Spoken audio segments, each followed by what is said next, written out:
O Poder Sem Limites de Anthony Robbins. Capítulo 4. O Nascimento da Excelência. Crenças. O homem é o que ele acredita. Anton Chekhov.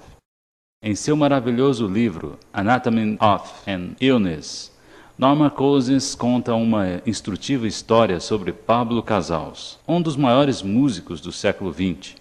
É uma história de crença e renovação, e todos nós podemos aprender com ela. Cousins descreve o encontro com Casals pouco antes do 90º aniversário do grande mestre. Diz ele que era doloroso olhar o velho homem quando começava seu dia. Sua fragilidade e artrite eram tão debilitadoras que precisava de ajuda para se vestir. Seu efizema era evidente na difícil respiração. Andava com um arrastar de pés, curvado, cabeça inclinada para frente. Suas mãos eram inchadas, seus dedos apertados. Parecia um homem muito velho e cansado. Antes mesmo de comer, foi até o piano, um dos vários instrumentos em que Casals se tornara perito. Com grande habilidade, ajustou-se na banqueta. Parecia para ele um terrível esforço levar seus dedos inchados e cerrados até o teclado. E então, algo de muito milagroso ocorreu. Casals de repente transformou-se completamente ante os olhos de Cousins. Entrou num estado cheio de recursos e, conforme o fez, sua fisiologia mudou a tal ponto que começou a mover-se e a tocar, produzindo no seu corpo e no piano resultados que só teriam sido possíveis num pianista saudável, forte e flexível. Como Cousins descreveu, os dedos abriram-se lentamente e acharam as teclas como os brotos de uma planta em direção à luz do sol. Suas costas endireitaram-se, parecia respirar com mais facilidade. O simples pensamento de tocar piano mudava todo o seu estado, e assim a eficiência de seu corpo. Casals começou com uma peça do cravo bem temperado de Beck, com grande sensibilidade e controle. Atirou-se então ao concerto de Brahms, e seus dedos pareciam correr sobre o teclado. Seu corpo inteiro parecia se fundir com a música, escreveu Cousins. Não estava mais rijo e encolhido, mas ágil e gracioso, completamente livre de suas torceduras artríticas. Quando se afastou do piano, parecia uma pessoa bem diferente da que se sentara para tocar. Levantou-se ereto e mais alto e andou sem sinal de arrastar os pés. Logo se dirigiu para a mesa do café, comeu com satisfação e então saiu para dar um passeio pela praia. Sempre pensamos em crenças no sentido de credos ou doutrinas, e muitas crenças o são. Mas no sentido básico, uma crença é qualquer princípio orientador, máximas, fé ou paixão que pode proporcionar significado e direção na vida. Estímulos ilimitados estão disponíveis para nós. Crenças são os filtros pré-arranjados e organizados para nossas percepções do mundo. São como comandos do cérebro. Quando acreditamos com convicção que alguma coisa é verdade, é como se mandássemos um comando para o nosso cérebro de como representar o que está ocorrendo. Casals acreditava na música e na arte. Foi o que deu beleza, ordem e nobreza para a sua vida, e é o que poderia andar lhe proporcionando milagres diários. Por acreditar no poder transcendente de sua arte, ele estava fortalecido de uma forma que quase desafiava o entendimento. Suas crenças transformavam-no diariamente de um velho homem cansado num gênio de vida. No sentido mais profundo, elas o mantinham vivo. Certa vez, John Stuart Mill escreveu: uma pessoa com uma crença é igual à força de 99 que só tem interesses. É bem por isso que as crenças abrem a porta para a excelência. A crença envia um comando direto para seu sistema nervoso. Quando acredita que alguma coisa é verdade, você entra no mesmo estado de que aquilo deve ser verdade. Tratadas de maneira certa, as crenças podem ser as mais poderosas forças para criar o bem em sua vida. Por outro lado, crenças que limitam suas ações e pensamentos podem ser tão devastadoras como as crenças cheias de recursos podem ser fortalecedoras. Através da história, as religiões têm fortalecido milhões de pessoas, dando-lhes força para fazerem coisas que pensavam que não podiam. As crenças nos ajudam a liberar os mais ricos recursos que estão bem dentro de nós, criando-os e dirigindo-os para apoiarem nos nossos resultados desejados. Crenças são os compassos e os mapas que nos guiam em direção a nossas metas e nos dão a certeza de saber que chegaremos lá.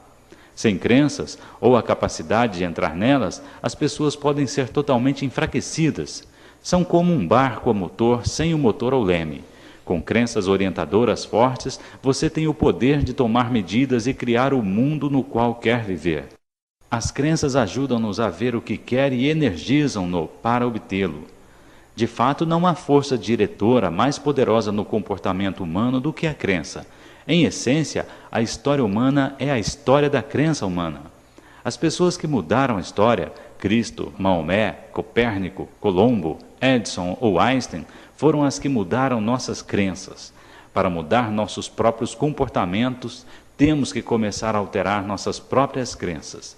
Se quisermos modelar a excelência, precisamos aprender a modelar as crenças daqueles que alcançaram a excelência. Quanto mais aprendemos sobre o comportamento humano, mais compreendemos sobre o extraordinário poder que as crenças têm em nossas vidas.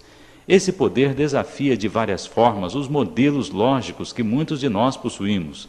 Mas é claro que, mesmo a nível de fisiologia, as crenças, representações internas congruentes, controlam a realidade. Não faz muito tempo foi feito um notável estudo sobre esquizofrenia. Um dos casos era de uma mulher, uma personalidade dividida.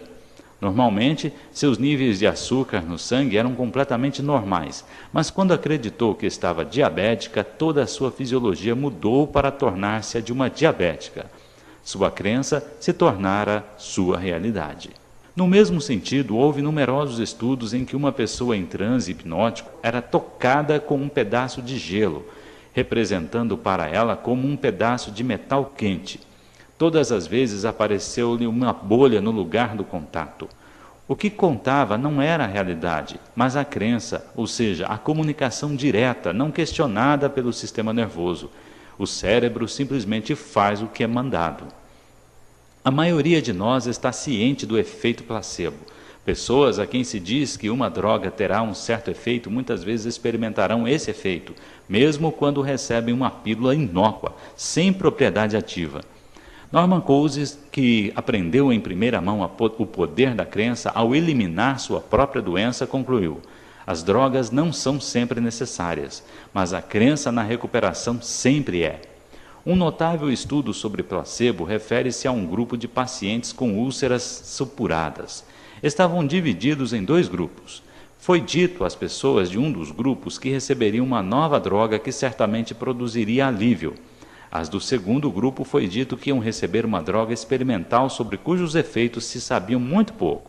70% das pessoas do primeiro grupo tiveram alívio significativo. Somente 25% do segundo grupo tiveram resultado semelhante.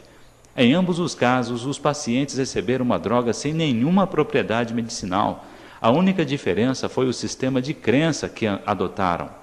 Ainda mais notáveis são os numerosos estudos em pessoas a quem foram dadas drogas de efeitos prejudiciais conhecidos e que não experimentaram nenhum efeito ruim quando lhes disseram que experimentariam um resultado positivo. Estudos conduzidos pelo Dr. Andrew Will mostraram que as experiências de usuários de drogas correspondem quase exatamente ao que esperam. Descobriu-se que se podia induzir uma pessoa que recebera uma dose de anfetamina a sentir-se sedada ou uma que recebera um barbitúrico sentir-se estimulada. A mágica das drogas reside dentro da mente do usuário, não nas drogas, concluiu Will. Em todos esses exemplos, a única constante que afetou com mais força os resultados foi a crença. As mensagens constantes e congruentes enviadas ao cérebro e sistema nervoso. Apesar de todo o seu poder, não há magia confusa no processo. Crença não é mais que um estado, uma representação interna que governa o comportamento. Pode ser uma crença fortalecedora numa possibilidade, crença de que seremos bem-sucedidos em alguma coisa ou realizaremos algo a mais. Pode ser uma crença enfraquecedora, a crença de que não seremos bem-sucedidos, que nossas limitações são claras, insuperáveis e esmagadoras. Se você acredita em sucesso, ficará fortalecido para consegui-lo. Se acredita em fracasso, sua crença tenderá a levá-lo para o caminho que faz provar o fracasso. Lembre-se, quer você diga que pode fazer alguma coisa ou diga que não pode, você estará sempre certo, dizia Henry Ford. Ambas as espécies de crença têm grande poder. A questão é: que espécie de crença é melhor ter e como desenvolvê-la? O nascimento da excelência começa com o nosso reconhecimento de que nossa crença é uma escolha. Em geral, não pensamos nela nessa forma, mas a crença pode ser uma escolha conscienciosa. Você pode escolher crenças que o limitem ou que o apoiem. O truque é escolher crenças que contribuam para o sucesso e os resultados que queira, e descartar as que o retardam. O maior erro de concepção que as pessoas em geral têm sobre a crença é ser ela, pensam eles, um conceito estático, intelectual, algo divorciado da ação e resultados. Nada pode estar tão longe da verdade. A crença é a entrada para a excelência, precisamente por não haver nada separado ou estático nela. É nossa crença que determina quanto de nosso potencial seremos capazes de liberar. As crenças podem abrir ou fechar o fluxo de ideias. Imagine a seguinte situação. Alguém lhe diz: por favor, pegue-me o sal. E enquanto você vai para a sala ao lado, diz: mas eu não sei onde ele está. Depois de procurar durante uns poucos minutos, você grita: não consigo encontrar o sal. Então aquela pessoa dirige-se para lá, pega o sal na prateleira bem na sua frente e diz: olha aqui, seu bobo, está aqui, bem na sua frente. Se fosse uma cobra, teria picado você. Quando você disse, eu não consigo, deu a seu cérebro um comando para não ver o sal. Em psicologia, chamamos a isso de escotoma, mancha imóvel que ocupa uma parte do campo visual. Lembre-se, toda experiência humana tem o que já disse, viu, ouviu, sentiu, cheirou ou degustou. Está arquivado em seu cérebro. Quando diz congruentemente que não pode se lembrar, está certo. Quando diz que pode, você dá uma ordem a seu sistema nervoso que abre os caminhos para a parte do cérebro que tem capacidade de dar as respostas necessárias. Eles podem porque pensam que podem. Virgílio.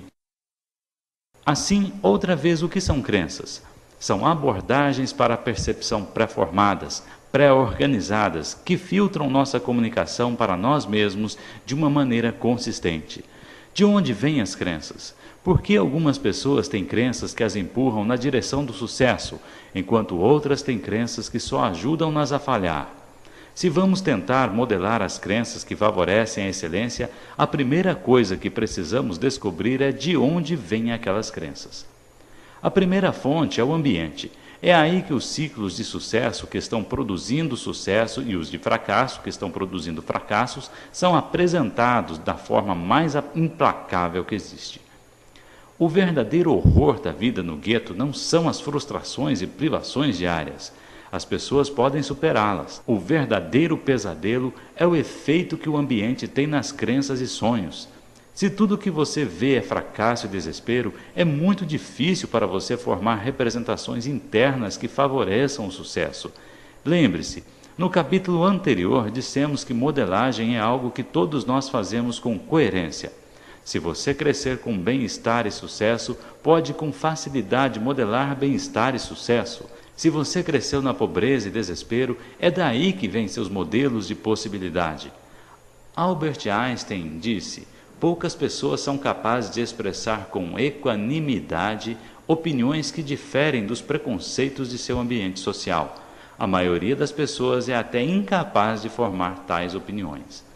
Num dos meus cursos avançados de modelagem, faço um exercício onde encontro pessoas que moram nas ruas de grandes cidades.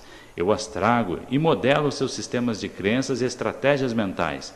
Eu lhes ofereço comida e muito amor e só pergunto se contariam sobre suas vidas para o grupo. Como se sentem a respeito de onde estão agora e por que acreditam que as coisas são desse jeito. Depois faço um contraste deles com pessoas que, apesar de grandes traumas físicos e emocionais, deram uma volta de 180 graus em suas vidas. Numa sessão recente, tínhamos um homem de 28 anos, forte, obviamente inteligente, de físico perfeito, com um belo rosto. Por que ele era tão infeliz e morava na rua enquanto W. Mitchell, que pelo menos na superfície, tinha poucos recursos à mão para mudar sua vida e era tão feliz? Mitchell cresceu num ambiente que proporcionava exemplos, modelos de pessoas que tinham superado grandes dificuldades para conseguir uma vida de alegria. Isso criou uma crença em si mesmo. E isso era possível para mim também? Em contraste, este outro jovem, chamemo-lo de John, cresceu num ambiente onde não existiam tais modelos. Sua mãe era uma prostituta e seu pai estava preso por ter atirado em alguém. Quando tinha 8 anos de idade, seu pai injetou-lhe heroína. Esse tipo de ambiente, por certo, teve um papel naquilo que acreditava ser possível, pouco mais do que sobreviver. E como conseguir isso? Morar nas ruas, roubar, tentar apagar a dor com drogas. Acreditava que as pessoas sempre se aproveitariam dele se não ficasse atento, que ninguém ama ninguém e assim por diante. Trabalhamos com esse homem e mudamos seus sistemas de crença, como será explicado no capítulo 6. Como resultado, nunca mais voltou para as ruas. Desde então deixou as drogas, começou a trabalhar, agora tem novos amigos e está morando num novo ambiente com novas crenças, conseguindo novos resultados. O Dr. Benjamin Bloom, da Universidade de Chicago, estudou 100 jovens atletas, músicos e estudantes de extraordinário sucesso.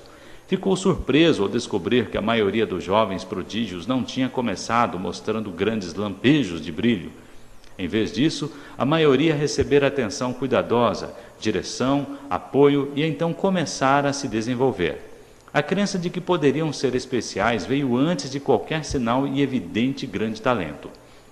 O ambiente pode ser sozinho o mais potente gerador de crenças, mas não é o único. Se fosse, moraríamos num mundo estático, onde as crianças ricas só conheceriam a riqueza e as pobres nunca subiriam acima de suas origens. Mas há outras experiências e meios de aprender que também podem ser incubadoras de crença. Acontecimentos pequenos ou grandes podem ajudar a criar crenças. Há certos acontecimentos em nossa vida dos quais a gente nunca se esquece. Onde estava você no dia em que John F. Kennedy foi morto? Se já tinha idade para se lembrar, tenho certeza que sabe. Para muitas pessoas foi um dia que alterou para sempre seus pontos de vista. Da mesma forma, a maioria de nós tem experiências das quais nunca esquecerá, circunstâncias que provocaram tal impacto que ficaram instaladas para sempre em nossos cérebros. São essas as espécies de experiências que formam as crenças que podem mudar nossas vidas. Quando eu tinha 13 anos, estava pensando no que queria fazer com a minha vida, e eu decidi que me tornaria um escritor, locutor esportivo. Um dia li o jornal que Howard Cosell estaria autografando o seu novo livro na loja local de departamentos. Pensei, se vou me tornar um locutor esportivo, preciso começar a entrevistar profissionais. Por que não começar de cima? Saí da escola, tomei emprestado um gravador e minha mãe levou-me de carro até a loja de departamentos. Quando cheguei, Cosell já estava se levantando para sair. Comecei a entrar em pânico. Ele também estava cercado por repórteres, todos lutando pelos seus últimos comentários. De alguma forma, mergulhei por baixo dos braços dos repórteres e me aproximei de Cosell. Falando com rapidez de raio, contei-lhe o que estava fazendo e pedi uma curta entrevista gravada. Com dúzias de repórteres esperando, Howard Cosell deu-me uma entrevista pessoal. Essa experiência mudou minha crença sobre o que era possível, quem era acessível na vida e quais eram as recompensas por procurar o que queria. Devido ao encorajamento de Cosell, fui escrever num jornal diário e desenvolvi uma carreira no campo da comunicação. Um terceiro caminho para criar crenças é através do conhecimento. Uma experiência direta é uma forma de conhecimento. Outra é obtida pela leitura, vendo filmes, vendo o mundo como é retratado por outros. O conhecimento é uma das grandes maneiras de quebrar as algemas de um ambiente limitador. Não importa quão rígido seja o seu mundo, se puder ler sobre as realizações dos outros, pode criar as crenças que lhe permitirão ser bem-sucedido. O Dr. Albert Curvin, um cientista político negro, escreveu no New York Times como o exemplo de Jack Robinson. O primeiro jogador negro na primeira divisão mudou sua vida quando era um jovem. Eu estava enriquecido pela minha ligação com ele. O nível de minhas aspirações foi elevado pelo seu exemplo. Um quarto caminho para criar resultados é através de nossos resultados passados. A maneira mais certa para criar a crença de que você pode fazer alguma coisa é fazê-la uma vez, só uma vez. Se você for bem-sucedido uma vez, é bem mais fácil formar a crença de que fará novamente com o mesmo sucesso. Eu tinha de escrever o primeiro rascunho desse livro em menos de um mês, a fim de cumprir o prazo. Não estava certo se poderia fazê-lo, mas quando tive de redigir um capítulo num único dia, descobri que podia. E uma vez que fora bem-sucedido com um, sabia que poderia fazê-lo outra vez, fui capaz de formar a crença que me permitiu terminar este livro no tempo marcado. Os jornalistas aprendem a mesma coisa escrevendo com prazo. Há poucas coisas na vida tão desanimadoras como ter de apresentar uma história completa em 1 hora ou menos e sob a pressão diária de prazo. A maioria dos jornalistas principiantes teme isso mais que qualquer outra coisa de seu trabalho. Contudo, o que descobrem é que se conseguirem 1 ou 2 vezes, também conseguirão no futuro. Não é que fiquem mais espertos ou rápidos quando ficam mais velhos, mas, uma vez enriquecidos com a crença de que podem apresentar uma história no tempo que foi estipulado, descobrem que podem sempre fazer isso. O mesmo é verdadeiro para comediantes, homens de negócio ou pessoas em qualquer outro ramo da vida. Acreditar que algo pode ser feito torna-se uma profecia autorrealizadora. O quinto caminho para estabelecer crenças é através da criação em sua mente da experiência que deseja no futuro, como se estivesse aqui agora. Assim como as experiências passadas podem mudar suas representações internas e, desse modo, o que você acredita passa a ser possível, também podem mudar as experiências imaginárias de como quer que as coisas sejam no futuro. Chamo isso de resultados experimentais antecipados. Quando os resultados que têm em sua volta não os estão apoiando para ficar num estado rico e efetivo, você pode simplesmente criar o mundo da maneira que quer que ele seja e entrar nessa experiência mudando, pois seus estados, suas crenças e suas ações. Afinal, se você é um vendedor, é mais fácil vender 10 ou 100 mil dólares? A verdade é que é mais fácil vender 100 mil. Deixe-me dizer-lhe por quê. Se sua meta é vender 10 mil, o que está tentando é conseguir o suficiente para pagar as contas. Se essa é sua meta, se é isso o que representa para você como sendo motivo para trabalhar com tanto afinco, você pensa que ficará num estado excitante, fortalecido, rico de recursos enquanto trabalha? Você fica fervilhando de excitação quando pensa: amigo, tenho de ir trabalhar a fim de conseguir o suficiente para pagar minhas contas nojentas. Eu não o conheço, mas isso não funciona comigo. Mas venda é venda. Você tem de fazer os mesmos telefonemas, encontrar as mesmas pessoas, entregar os mesmos produtos, não importando o que espera alcançar. Assim é muito mais excitante, muito mais tentador partir para uma meta de fazer 100 mil do que 10 mil. E esse estado de estímulo é muito mais capaz de incentivá-lo a tomar as espécies de medidas consistentes que liberarão seu alto potencial do que ficar esperando vender o suficiente para viver. Claro que dinheiro não é a única maneira de você se motivar. Qualquer que seja a sua meta, se criar em sua mente uma imagem clara do resultado que quer e representá-lo para si mesmo como se já o tivesse alcançado, então você entrará nas espécies de estados que o apoiarão para criar os resultados que deseja. Todas essas coisas são meios para mobilizar crenças. A maioria de nós forma suas crenças ao acaso. Nós absorvemos coisas, boas e más, do mundo em nossa volta. Mas uma das ideias-chave deste livro é que você não é só uma folha ao vento. Você pode controlar suas crenças. Pode controlar as maneiras como modela os outros. Pode conscientemente dirigir sua vida, pode mudar. Se há uma palavra-chave neste livro, ela é mudança. Deixe-me fazer a pergunta mais básica que posso. Quais são algumas das crenças que tem sobre quem é você e do que é capaz? Por favor, espere um momento e anote rápido 5 crenças-chave que o limitaram no passado. Agora faça uma lista de pelo menos 5 crenças positivas que possam no momento servir para apoiá-lo a alcançar suas metas mais altas.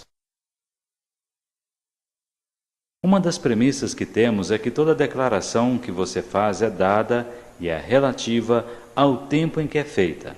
Não é uma declaração de verdade universal, é verdadeira só para uma certa pessoa num certo tempo.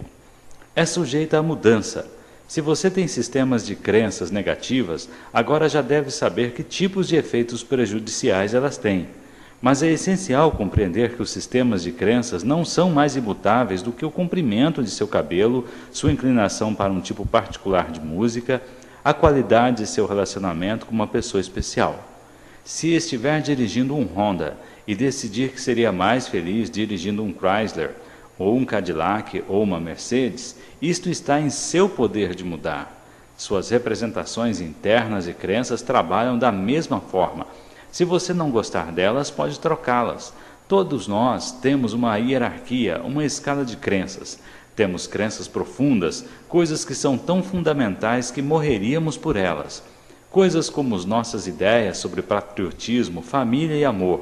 Mas grande parte de nossas vidas é governada por crenças sobre possibilidades, sucessos ou felicidade que adquirimos inconscientemente durante anos. A chave é utilizar essas crenças e ter certeza que trabalharão para você, que elas são efetivas e fortalecedoras. Falamos sobre a importância da modelagem. A modelagem da excelência começa com a modelagem da crença. Algumas coisas levam tempo para modelar, mas se puder ler, pensar e ouvir, você pode modelar as crenças das mais bem-sucedidas pessoas do planeta. Quando Paul Getty, tido um certo tempo como o homem mais rico do mundo, começou na vida, resolveu descobrir sobre as crenças das pessoas mais bem-sucedidas. E então foi e as modelou. Você pode, com convicção, modelar as crenças dele e as dos maiores líderes lendo suas autobiografias. As livrarias estão fervilhando de respostas para as perguntas sobre como conseguir praticamente qualquer resultado que você queira. De onde vêm suas crenças pessoais? Vem do homem médio da rua? Vem da televisão ou do rádio? Vem de quem fala mais e mais alto? Se você quer sucesso, é mais inteligente escolher suas crenças com cuidado do que sair por aí com um papel pega-mosca aceitando qualquer crença que fique presa nele. Uma coisa importante para compreender é que os potenciais que liberamos, os resultados que conseguimos, são todos parte de um processo dinâmico que começa com a crença. Gosto de pensar no processo em termos do seguinte diagrama: potencial leva a ação, que leva a resultados, que leva a crenças, que leva novamente ao potencial. E o ciclo se repete: potencial leva a ação. Ação leva a resultados, resultados levam a crenças, crenças levam ao potencial. Digamos que uma pessoa tem uma crença de que é inefetiva em alguma coisa. Digamos que ela fique dizendo que é um mau estudante. Se ela tem expectativas de fracasso, quanto do seu potencial vai liberar? Não muito. Ela já disse a si mesma que não sabe, já sinalizou o seu cérebro para que espere o fracasso. Tendo começado com essas espécies de expectativas, que espécies de ações terá probabilidade de praticar? Serão elas confiantes, energizantes, congruentes e afirmativas? Refletirão seu potencial real? Pouco provável. Se você está convencido de que vai falhar, por que fazer tentativas para tentar se esforçar? Assim, se você começou com um sistema de crenças que pressiona o que não pode fazer, o sistema em seguida envia sinais para seu sistema nervoso responder de uma certa forma. Você liberou uma quantidade limitada de seu potencial. Você tomou medidas experimentais indiferentes. Que espécies de resultados sairiam de tudo isso? É provável que sejam bastante desanimadoras. O que esses resultados desanimadores farão para suas crenças com relação a subsequentes empenhos? Provavelmente reforçarão as crenças negativas que começaram toda a cadeia. O que temos aqui é uma clássica espiral descendente. Fracasso gera fracasso. Pessoas que são infelizes e que vivem vidas partidas têm estado há tanto tempo sem os resultados que desejam que não mais acreditam que possam consegui-los. Fazem pouco ou nada para liberar seus potenciais e começam a tentar procurar como manter suas vidas onde estão, fazendo o mínimo possível. Que resultados conseguem com essas ações? É claro que são resultados miseráveis, que afundam mais ainda suas crenças, se é que é possível. A boa madeira não cresce com o sossego. Quanto mais forte o vento, mais forte as árvores. J. Willard Merritt. Olhemos isso de um outro ângulo. Digamos que você começa com grandes esperanças. Mais do que esperanças, você acredita com cada fibra de seu ser que terá sucesso. Começando com essa comunicação direta, clara do que você sabe ser verdade, quanto de seu potencial usará? Provavelmente uma boa quantidade. você está excitado, energizado, tem grandes esperanças de sucesso, vai fazer sucesso rapidamente. Se você mostra esse tipo de esforço, que tipo de resultado será gerado? A possibilidade de que sejam muito bons. E o que isso faz para a sua crença em sua capacidade de conseguir grandes resultados no futuro? É o oposto do círculo vicioso. Neste caso, sucesso alimenta sucesso e gera mais sucesso. E cada sucesso cria mais crença e momentos para serem bem-sucedidos numa escala até mais alta. Pessoas de sucesso apenas progridem? Sim. Crenças afirmativas sempre garantem resultados? Não. Se alguém lhe diz que conseguiu uma fórmula mágica para garantir sucesso perpétuo e perfeito, é melhor que você agarre sua carteira e vá andando em direção oposta. Mas a história tem mostrado de tempos em tempos que se pessoas mantêm um sistema de crença que as fortalece, continuarão voltando com ações e recursos bastantes para finalmente serem bem-sucedidas. Abraham Lincoln perdeu algumas eleições importantes, mas continuou a acreditar em sua capacidade de ser bem-sucedido a longo prazo.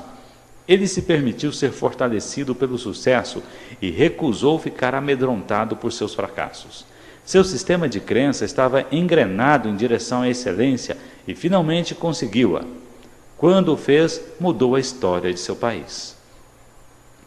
Algumas vezes não é necessário ter uma tremenda crença ou atitude sobre alguma coisa a fim de ter sucesso. Algumas vezes as pessoas conseguem resultados de destaque simplesmente porque não sabiam que aquilo era difícil ou impossível. Algumas vezes não ter uma crença limitadora já é suficiente. Como exemplo, temos a história de um jovem que adormeceu durante a aula de matemática. Acordou quando o sino tocou, olhou para o quadro negro e copiou os 2 problemas que estavam lá. Ele achou que era uma tarefa de casa para a noite. Foi para casa e trabalhou todo o dia e toda a noite. Não podia resolver nenhum deles, mas continuou tentando durante o resto da semana. Por fim, conseguiu a resposta para um deles. Levou-a para a aula. O professor ficou absolutamente pasmado. Acontece que o problema que resolver era considerado insolúvel. Se o estudante soubesse disso, é provável que não o tivesse resolvido. Mas uma vez que não dissesse a si mesmo que não poderia ser feito, ele conseguiu. Na verdade, foi bem o oposto. Ele pensou que tinha de resolvê-lo e foi capaz de encontrar um jeito de fazê-lo. Outra maneira de mudar sua crença é ter uma experiência que a desaprove. Essa é a outra razão pela qual fazemos o passeio no fogo. Eu não me preocupo se as pessoas podem andar no fogo, mas me preocupo que possam fazer alguma coisa que pensavam ser impossível. Se você pode fazer algo que pensava ser impossível, isso faz com que repense suas crenças. A vida é mais sutil e mais complexa do que alguns de nós gostaríamos de acreditar. Assim sendo, se ainda não o fez, revise suas crenças e decida quais precisa mudar, e a seguir, em que sentido convém mudá-las. Sua realidade é a realidade que você cria. Se tem representações internas positivas ou crenças, é porque as criou. Se as tem negativas, você também criou. Há um número de crenças que favorecem a excelência, mas escolhi 7 que me parecem bastante importantes. Vamos conhecê-las no capítulo 5.